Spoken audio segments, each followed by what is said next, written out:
Hi students, welcome to English Madhyam. तो ये है हमारा वोकैब का लेक्चर 51। तो हम पहले वाली क्लास को रिवाइज कर लेते हैं। टिमिडिटी, टिमिडिटी मतलब दुस्साहस, रेकलेस बोल्डनेस। टेम्परेट, टेम्परेट मतलब संयमी, मॉडरेट। टेनेबल, टेनेबल मतलब टिकाऊ, डिफेंडेबल। टेनाशियस, टेनाशियस मतलब जिद्दी, परसिस्टेंट। टेनेट, टेनेट मतलब सिद्धांत, प्रिंसिपल।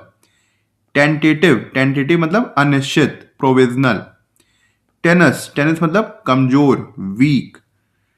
टर्स मतलब संक्षिप्त, कंसाइज। टायरेट, टायरेट मतलब लंबे गुस्से वाला भाषण, एंग्री आउटबर्स्ट। टॉरपॉर मतलब सुस्ती, इनएक्टिविटी। टच स्टोन, कसौटी, स्टैंडर्ड मतलब किसी चीज को नापने का स्टैंडर्ड। टाउट, टाउट मतलब बढ़ा चढ़ाकर प्रशंसा करना, प्रमोट। ट्रांसेंड, ट्रांसेंड मतलब ऊपर उठाना, सरपास। ट्रांसग्रेस, नियम तोड़ना, वायलेट। ट्रांजिएंट, अस्थाई, टेम्परेरी। ठीक है। तो आज का हमारा पहला वर्ड है ट्रिपिडेशन, मतलब डर, घबराहट, फियर और नर्वसनेस। कैसे याद रखना है? ट्रैप, ट्रैप जैसा निकल रहा है। जब कोई भी व्यक्ति या जानवर ट्रैप में फंस जाता है तो वो घबराने लग जाता है, डरने लग जाता है।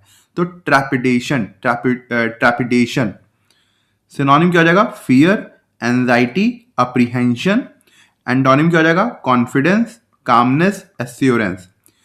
He waited outside the examination hall with trepidation. वो एग्जामिनेशन हॉल के बाहर डर से वेट कर रहा था। Worried about whether he had prepared enough for the toughest test of his life. और उसको ये चिंता थी कि क्या उसने सही से प्रिपरेशन की है जो उसकी लाइफ का ये सबसे टफ टेस्ट है उसके लिए। ठीक है। सेकेंड है हमारा टर्पिट्यूड। टर्पिट्यूड मतलब दुष्कर्म, नैतिक पतन, इमोरल बिहेवियर। सिनोनिम क्या हो जाएगा? Weakness, depravity, corruption. एंटोनिम क्या हो जाएगा? Goodness, virtue, morality. The politician was removed from office after his shocking acts of turpitude became public. जो पॉलिटिशियन था उसको ऑफिस से रिमूव कर दिया गया क्योंकि एक उसने दुष्कर्म काम किया था जो कि पब्लिकली रिवील हो गया था। एंड डिस्ट्रॉयड हिज रेपुटेशन, और उसकी रेपुटेशन उससे खराब हो गई थी। कैसे याद रखोगे? टपोरी एटीट्यूड से याद रखोगे। टपोरी का एटीट्यूड जैसा होता है उसको बोलते हैं हम टर्पिट्यूड, टपोरी का एटीट्यूड। ठीक है।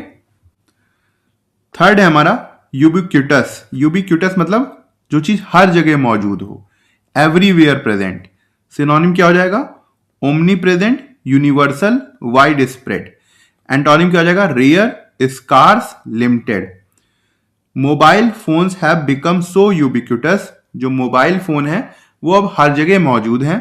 That it is almost impossible to imagine a place where people are not using them. कह रहा है कि अब ऐसी कोई भी जगह हम इमेजिन नहीं कर सकते जहां पे लोग इस मोबाइल फोन को यूज ना कर रहे हो। ठीक है। इसको डायरेक्टली याद करना पड़ेगा, कोई ट्रिक नहीं है। फोर्थ है हमारा अनकॉन्शियनेबल। अनकॉन्शियनेबल मतलब अमानवीय, अनैतिक, इमोरल, विदाउट कंसाइंस। सिनोनिम क्या हो जाएगा? Immoral, unethical, unacceptable. एंटोनिम क्या हो जाएगा? Fair, moral, acceptable.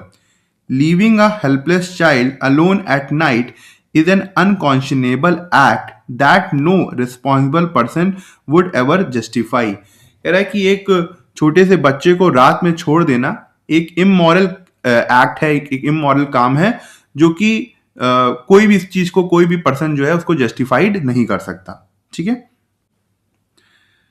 फिफ्थ है हमारा अंचुअस। अंचुअस मतलब चापलूस, झूठी बातें करने वाला, ओवरली फ्लैटरिंग, इनसिंसियर। सिनोनिम क्या हो जाएगा? ऑयली, साइकोफेंटिक। अब साइकोफेंट मतलब भी चापलूस होता है। इनसिंसियर। एंटोनिम क्या हो जाएगा? Sincere, genuine, honest. The unctuous salesman kept praising the customer in a fake, sugary tone just to sell his overpriced product. जो चापलूस सेल्समैन था वो लगातार कस्टमर की प्रशंसा कर रहा था एक फेक और सुगरी टोन से कि उसका जो ओवर प्राइस प्रोडक्ट है वो बिक जाए। कैसे याद रखना है इसको? अंचुअस, अंकल आ रहा है, अंकल का चापलूस। अनचुअस, अनचुअस, अंकल का चापलूस, अंकल का चापलूस, अनचुअस। ठीक है। सिक्स्थ है हमारा अनरिमिटिंग। अनरिमिटिंग मतलब अटूट, लगातार, नेवर स्टॉपिंग, जो कभी भी स्टॉप ना हो, लगातार चलता ही रहे, कॉन्टिन्यूअस। सिनोनिम क्या हो जाएगा? Continuous, relentless, persistent. एंटोनिम क्या हो जाएगा? Intermittent, irregular, occasional. Despite many failures, बहुत से फेलियर्स के बावजूद भी, हर अनरिमिटिंग एफर्ट्स, उसने जो लगातार एफर्ट्स लगाए थे, finally brought success and earn her admiration from everyone, उसको फाइनली सक्सेस मिली और सभी से प्रशंसा मिली। सेवेंथ है हमारा अनविटिंग। अनविटिंग मतलब अनजाने में किया गया कोई काम। अनइंटेंशनल मतलब आपसे अचानक में हो गया और आपका इंटेंशन नहीं था। सिनोनिम क्या हो जाएगा? Unintentional, accidental, unaware. एंटोनिम क्या हो जाएगा? Deliberate, intentional, conscious. He became an unwitting partner in the crime, वो अनजाने में क्या कहते हैं क्राइम का एक पार्टनर बन गया। बिकॉज ही अननोइंगली, क्योंकि उसको नहीं पता था, held the door for the thieves while they escape, जब वो चोर भाग रहे थे तो उसने गलती से वो डोर पकड़ा हुआ था, खुला रखा हुआ था। ठीक है। कैसे याद रखना है इसको? एक वर्ड होता है हिंदी में अनभिज्ञ, सुना है? अनभिज्ञ। अनभिज्ञ मतलब क्या होता है? जो अनजान हो। तो अनभिगिंग, अनविटिंग को याद रख सकते हो, अनविटिंग, अनभिगिंग। अनभिज्ञ मतलब होता है अनजान, तो उससे रिलेट कर सकते हो अनविटिंग को। एट्थ है हमारा अर्बेन। अर्बेन मतलब सभ्य, पॉलिश्ड एंड सोफिस्टिकेटेड। सिनोनिम क्या हो जाएगा? Suave, polished, refined. एंटोनिम क्या हो जाएगा? Crude, rude, unsophisticated. His urbane manners and gentle way of speaking made a very strong impression on everyone at the meeting. उसका जो काफी सभ्य व्यवहार था और बहुत ही कोमल तरीके से वो बोलता था, उससे काफी जितने भी लोग मीटिंग में थे वो काफी इम्प्रेस हुए थे। कैसे याद रखना है इसको हमें? अर्बन पीपल, अर्बन पीपल जो सिटीज में रहने वाले लोग होते हैं वो ज्यादातर सभ्य होते हैं। हालांकि ये कहना गलत होगा मगर हम लोग थोड़ा सा रिलेट कर सकते हैं। ठीक है। अर्बन जो लोग होते हैं जो सिटीज में रहते हैं वो काफी ज्यादा सभ्य होते हैं, वो मतलब पढ़े लिखे होते हैं, तो हम लोग ये मानते हैं कि उनकी जो बोलचाल है वो काफी सभ्य होती होगी। तो अर्बेन, अर्बेन। नाइन्थ है हमारा असर्प, मतलब गैर कानूनी तरीके से अधिकार छीनना, सीज रॉन्गफुली। सिनोनिम क्या हो जाएगा? Seize, grab, overthrow. एंटोनिम क्या हो जाएगा? Surrender, release, yield. The corrupt minister attempted to usurp full control of the department by removing anyone who questioned his authority. जो करप्ट मिनिस्टर था उसने एक प्रयास किया कि वो पूरे डिपार्टमेंट का गैर कानूनी तरीके से कंट्रोल ले ले, जो और लोगों को रिमूव कर दे जो भी उसको उसकी अथॉरिटी को क्वेश्चन करे। ठीक है। कैसे याद रखोगे इसको? देखो क्या है स्पेलिंग, USURP। यूएस से याद रखना यूज, और UR से याद रखना योर, और P से याद रखना यूज योर पावर। ठीक है। असर्प मतलब यूज योर पावर, गैर कानूनी तरीके से आप अपनी पावर का यूज करके अधिकारों को छीन लेते हैं। ठीक है, असर्प। 10th है हमारा यूटिलिटेरियन, मतलब उपयोगिता पर आधारित, प्रैक्टिकल, यूजफुल, एक ऐसी चीज जो कि यूजफुल हो, मतलब हमारे यूजफुल हो। कैसे याद रखोगे? यूटिलिटी से, जो चीज यूटिलिटी होती है वो एक तरीके से यूजफुल होती है, मतलब वो हमारे काम आ सकती है, तो यूटिलिटेरियन। सिनोनिम क्या हो जाएगा? Practical, functional, efficient. एंटोनिम क्या हो जाएगा? Decorative, impractical, useless. His utilitarian approach meant he only bought things that were genuinely useful and never spent money on luxury items. उसकी जो यूटिलिटेरियन अप्रोच थी, मतलब एक प्रैक्टिकल यूजफुल अप्रोच थी, कि वो वही चीजें खरीदता था जो कि सही में उसके काम आती थी, और अदरवाइज वो किसी भी लग्जरी आइटम्स में अपने पैसे खर्च नहीं करता था। ठीक है। 11th है यूटोपिया। यूटोपिया मतलब आदर्श दुनिया, सपनों का समाज, परफेक्ट सोसाइटी। सिनोनिम क्या हो जाएगा? Paradise, ideal state, perfection. Antonym क्या हो जाएगा? Dystopia, chaos, misery. The writer described a utopia where everyone lived in harmony, free from violence, poverty and injustice. जो राइटर था उसने एक आदर्श दुनिया कैसे बताई थी जहां पर लोग पीस से रहें, शांति से रहें, जहां और वायलेंस ना हो, पुअर्टी ना हो और उनके साथ अन्याय ना हो। ठीक है, कैसे याद रखना है? आप एसएससी की तैयारी कर रहे हो, आपके मॉक में इतने मार्क्स अच्छे नहीं आ रहे, फिर भी आपके सपने क्या है कि आप एसएससी में टॉप कर दो। तो यू टॉप जब आप एसएससी में टॉप कर दोगे तो सोचो, क्योंकि जब हम कुछ चीज को प्राप्त कर लेते हैं, कुछ चीज को अचीव कर लेते हैं, तो वही जो खराब दिखने वाली दुनिया होती है वो हमारे सामने बहुत अच्छी परफेक्ट दुनिया लगने लगती है, क्योंकि सबका व्यवहार और सारी कंडीशन उस समय चेंज हो जाती हैं। तो जब भी आप टॉप करोगे एसएससी में, तो आपका जो समाज होगा, आपके अगल बगल की सोसाइटी होगी, वो आपके लिए एकदम परफेक्ट होगी। आप सम्मान के साथ बाहर भी निकल सकेंगे, लोगों से उतनी एटीट्यूड में पूरी प्राइड के साथ बात भी कर सकेंगे और आपसे कोई क्वेश्चन भी नहीं करेगा। क्यों? क्योंकि आपने एसएससी में टॉप किया होगा। ठीक है, तो यूटोपिया।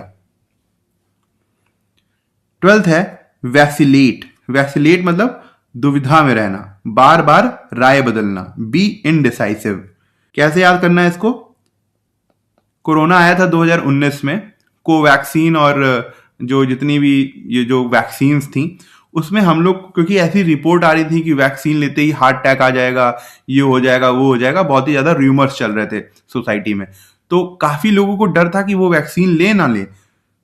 इसीलिए वजह से, इसी दुविधा के चक्कर में उन्होंने वैक्सीन को लेट लिया। ठीक है, वैक्सीन लेने में लेट किया, तो दुविधा में रहना, vacillate, vacillate, vacillate, vaccine plus late. Synonym क्या हो जाएगा? Hesitate, waiver, fluctuate. एंटोनिम क्या हो जाएगा? Decide, resolve, determine. He kept vacillating between two career choices. वो दुविधा में रहा दो कैरियर चॉइसेस के बीच में। Unable to decide which path would lead to a better future. और वो ये डिसाइड नहीं कर पा रहा था कि कौन सा रास्ता उसको बेटर फ्यूचर देगा। ठीक है, 13th है हमारा वैपिड। वैपिड मतलब नीरस, बोरिंग, डल एंड लाइफलेस। वैपिड कौन सी चीज हो सकती है जो रैपिड ना हो? अब कोई मान लो 2020 क्रिकेट लोगों को पसंद क्यों है? क्योंकि वो रैपिड है, 3.5 घंटे में पूरा मैच खत्म हो जाता है। मगर वही टेस्ट लोगों को पसंद इसलिए नहीं था क्योंकि वो बहुत बोरिंग होता था, धीमे धीमे धीमे चीजें चलती रहती थी। और मूवी भी ऐसी ही होती है, जहां पे बहुत ज्यादा धीमे धीमे चीज होती है, अगर मूवी 4 घंटे की हो जाए तो आप फिर बोर होने लग जाओगे। तो जो मूवी थोड़ी फास्ट होती है वहां पे आपका इंटरेस्ट बना रहता है। वैसे ही आपके लेक्चर में भी है, अगर मैं आपको बहुत धीमे धीमे धीमे, वैपिड का मतलब डल एंड लाइफ, इस तरीके से मैं पढ़ाने लगूं तो आप क्या होगे कि अरे बोर होने लग जाओगे ना। तो इसी वजह से जो रैपिड का उल्टा होता है वो वैपिड, और रैपिड में इंटरेस्ट बना रहता है, मगर वैपिड जो होता है वो बोरिंग होता है, डल होता है, लाइफलेस होता है। ठीक है, सिनोनिम क्या हो जाएगा? डल, बोरिंग, ब्लैंड। एंटोनिम क्या हो जाएगा? Lively, exciting, stimulating. The lecture was so vapid and monotonous that half the student struggled to keep their eyes open. जो लेक्चर था वो बहुत ही ज्यादा बोरिंग था, मोनोटस मतलब भी बहुत ज्यादा डल था, कि जितने आधे स्टूडेंट थे वो अपनी आंख भी खुली नहीं रख पा रहे थे, इतना ज्यादा बोर हो गए थे, उनको इतनी ज्यादा नींद आने लग गई थी। ठीक है, 14th है हमारा वेहमेंट। वेहमेंट मतलब जोरदार, उग्र, फोर्सफुल। सिनोनिम क्या हो जाएगा? Intense, forceful, passionate. एंटोनिम क्या हो जाएगा? Mild, weak, indifferent. She made a vehement argument. उसने एक काफी जोरदार तर्क रखा इन कोर्ट में, speaking with such passion that everyone paid attention to her words. उसने इतनी पैशन के साथ बोला कि सभी जो कोर्ट में मौजूद थे उसकी वर्ड्स पे ध्यान देने लगे थे। कैसे याद रखना है इसको? वही प्लस मंत्र। कोई भी मंत्र होता है जो जैसे महामृत्युंजय जप हो गया, वो काफी फोर्सफुल होता है, जोरदार होता है, ठीक है, प्रभाव डालने वाला होता है। हिंदू रिलीजन में ऐसा माना जाता है, और भी लोग रिलीजन के होंगे, तो क्योंकि मुझे दिमाग में यही चीज आई इसलिए मैं बता रहा हूं भी। तो वही मंत्र, वही मंत्र। तो वेहमेंट जोरदार, उग्र फोर्सफुल। ठीक है, सिनोनिम क्या हो जाएगा? Intense, forceful, passionate. इस तरीके से कनेक्ट कर सकते हो। 15th है हमारा वेनल। वेनल मतलब भ्रष्ट, रिश्वतखोर, करप्ट। सिनोनिम क्या हो जाएगा? Corrupt, ब्राइबेबल, dishonest. एंटोनिम क्या हो जाएगा? Honest, upright, incorruptible. The venal officer accepted money to ignore the illegal activities happening right in front of him. जो करप्ट ऑफिसर था उसने पैसे को एक्सेप्ट कर लिया इग्नोर करने के लिए जो भी उसके सामने गलत काम हो रहे थे। कैसे याद रखना है? वेनल, वी प्लस नल। जब हमारे पास, नल मतलब जीरो पैसे होते हैं, समाज में 99% लोग जब उनके पास बिल्कुल जीरो पैसे होते हैं, खाने के लिए कुछ नहीं होता, इतनी ज्यादा दिक्कतों से गुजर रहे होते हैं, तो वो कहीं ना कहीं भ्रष्टाचार कर जाते हैं। ठीक है, इस तरीके से कनेक्ट करो। मगर ऐसा सत्य नहीं है, सोसाइटी समाज में ऐसा नहीं है जिनके पास पैसे नहीं है वो भ्रष्टाचारी होते हैं। हम याद करने के लिए इस तरीके से कनेक्ट कर सकते हैं। ठीक है, वी प्लस नल, जब हमारे पास पैसे नहीं होते हैं तो हमारा दिमाग, जो हमारा बैड माइंड है एक तरीके से, वो एक भ्रष्टाचार की तरफ देखना शुरू कर देता है। ठीक है, तो वेनल, वेन वी प्लस नेल।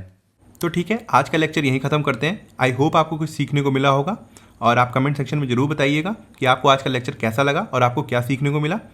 अगर आप मुझसे इंग्लिश ग्रामर पढ़ना चाहते हैं तो आप हमारा ऐप इंग्लिश माध्यम प्ले स्टोर से डाउनलोड कर सकते हैं। ऐप ओपन करते ही आपके सामने होम स्क्रीन आएगी, वहाँ पे आपको 5 ऑप्शन मिलेंगे: मेन, लाइब्रेरी, फीड, लेक्चर, पास। लेक्चर में क्लिक करते ही आपके सामने 2 वर्जन आएंगे, फ्री और पेड। पेड में क्लिक करते ही आपके सामने इंग्लिश ग्रामर का एक सेक्शन आएगा जहाँ पे मैंने इंग्लिश एसएससी के लिए बहुत ही डिटेल में बताया हुआ है और बहुत ही सिंपल लैंग्वेज में बताया है, जो कि आपके कॉन्सेप्ट्स को और अच्छा करेगा और आपको अच्छे मार्क्स लाने में हेल्प करेगा। तब तक के लिए प्रैक्टिस करते रहिए। Thank you so much for watching this video.